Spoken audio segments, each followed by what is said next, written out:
यस 1000 रुपियाँको नोटको अगाडिपट्टिको भागमा सर्वोच्च शिखर सगरमाथाको तस्बिर रहेको छ। त्यसैगरी नोटको बीच भागमा स्वयम्भूनाथ मन्दिर र हारती मन्दिरको तस्बिर रहेको छ र यस नोटमा हस्ताक्षर भने चिरञ्जीवी नेपालको रहेको छ र त्यसैगरी नोटको वाटरमार्कमा भने लाली गुराँसको पानी छाप रहेको छ र यस 1000 रुपियाँको नोटमा भएको एमलाई छामेर दृष्टिविहीनहरूले चाहिँ यस नोट चाहिँ 1000 रुपियाँको नोट हो भनेर थाहा पाउने गर्दछन् र यस नोटको बारेमा कुरा गर्नुपर्दा यस नोट चाहिँ त्यस्तै विक्रम सम्वत 2077 साल साउन 7 गतेदेखि चल्तीमा आएको थियो र यस नोटको छपाई भने China bank note printing and minting corporation चाइनामा गरिएको थियो। यस नोटमा चाहिँ हामीले प्रिफिक्स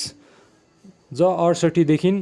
ट 100 सम्म देख्न सक्छौँ र यस नोटको रिप्लेसमेन्ट प्रिफिक्स भने ट 78 देखि ट 100 रहेको छ र यस नोटमा चाहिँ हस्ताक्षर चिरञ्जीवी नेपालको रहेको छ र यस नोटको साइजको बारेमा कुरा गर्नुपर्दा यो चाहिँ 70 x 172 mm को रहेको छ र यो नोट चाहिँ त्यस्तै 310 मिलियन जति छपाई गरिएको थियो र नोटको पछाडिपट्टिको भागमा भएको एसियन केटा हात्तीलाई परिवर्तन गरेर नेपाली हात्ती रोमियो र देवकालीले जन्माएको दुर्लभ जुम्ला हात्ती राम र लक्ष्मणको तस्बिर राखिएको छ। उनीहरूको जन्म चितवन राष्ट्रिय निकुञ्जमा भएको थियो र त्यसैगरी बोर्डरनिर अङ्ग्रेजीमा 2019 AD लेखिएको छ र त्यसका साथसाथै राष्ट्र ब्याङ्कको लोगो पनि रहेको छ।